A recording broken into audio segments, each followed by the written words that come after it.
the generation of this started in training camp last year in midweek. So I'll give you a longer explanation. We look at the camp, there's 3 blocks to it.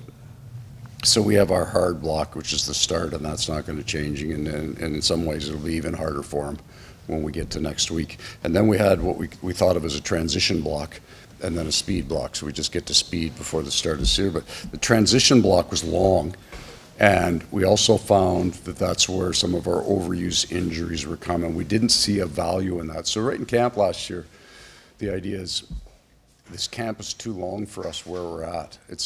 So that was just the idea. But the more important thing, they didn't get another week of rest. They got another week of training, and that's the big thing.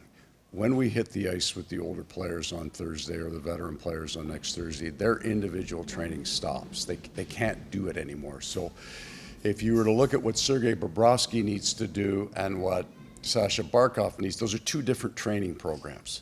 So we finished the season a week earlier. We thought if we give them another week of training, we could kind of capture what they needed was more training time. So it wasn't about making it easier for them. It wasn't that.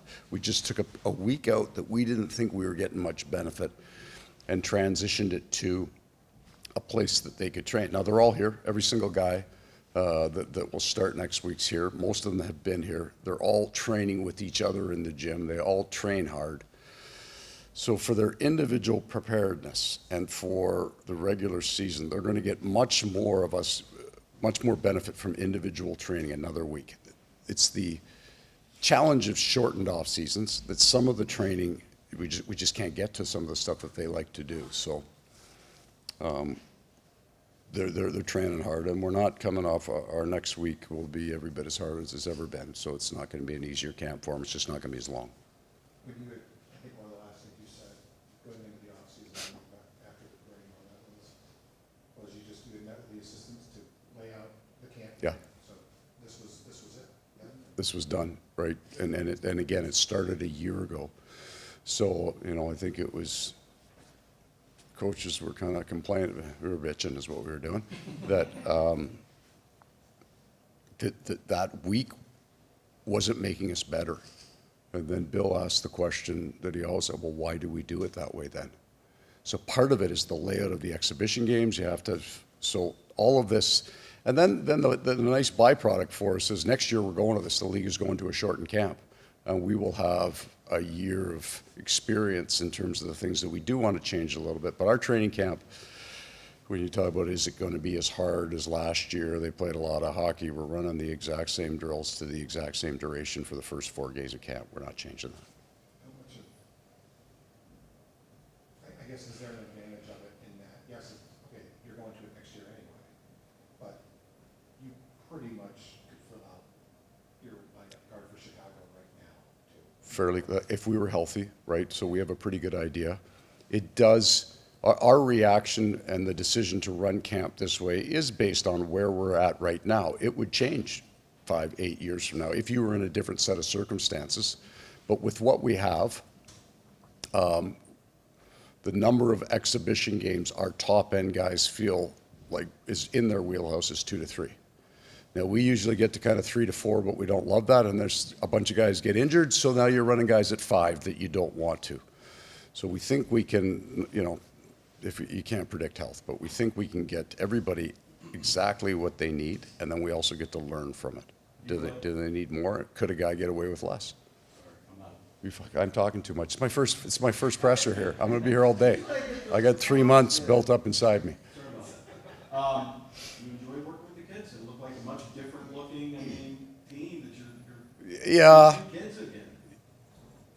You do, because there is more to do, right? All the little details, so you can get a drive-by, talk to a couple of guys. There's a whole bunch of things they can add to their game over time. So there's a lot of technical stuff that you can help a young man out. These guys have, like that second group went pretty good hard pace there. They were bent over halfway through it. That's right. That's how hard they should work. And you want to help those guys then. They put in a good effort.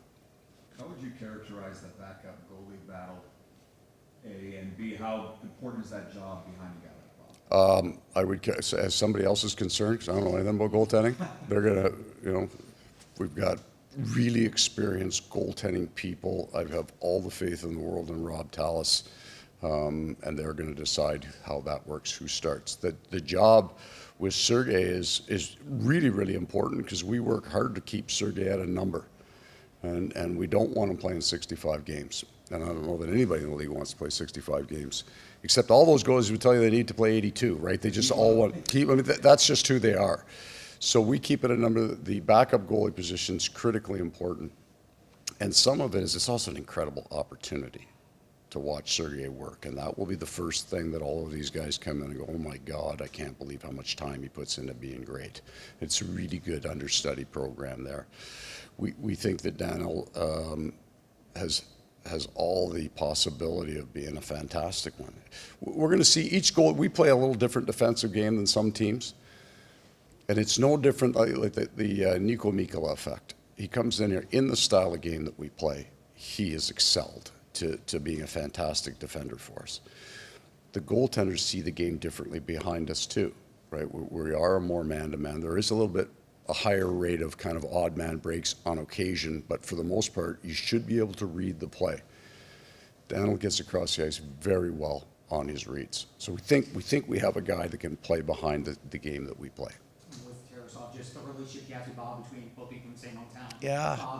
Bob looking up to his dad, just that story in and of itself, just being able to see how that could develop with their relationship. It's a great story in the room, and then there's kind of a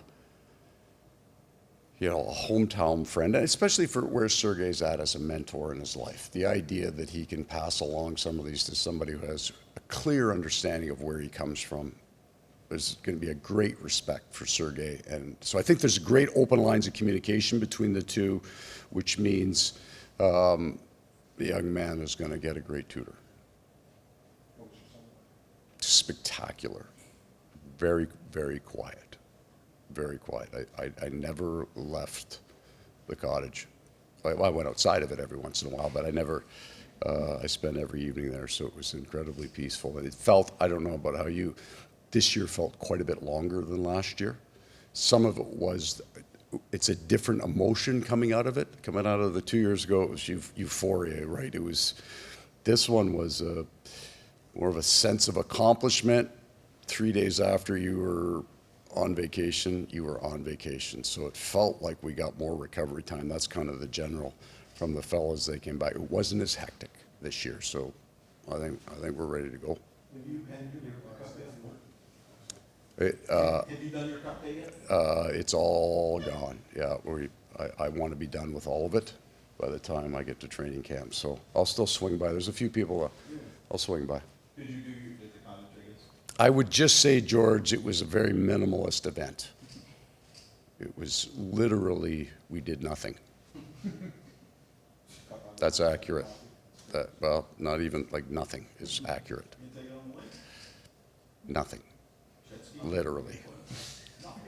Literally nothing. Did you, when you left here? Yeah. For the parade, and people said their goodbyes, and you scattered to your various cottages and lakes all over North America, did you expect that Aaron and Sam and Brad would be joining you in September?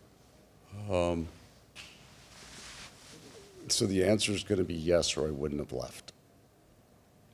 Because if all three go, there's a lot of heavy lifting that has to happen July 1st. And I have input on it. It's certainly not my decision, but I would have needed, I feel, to have been here. But my sense was, I believe I left.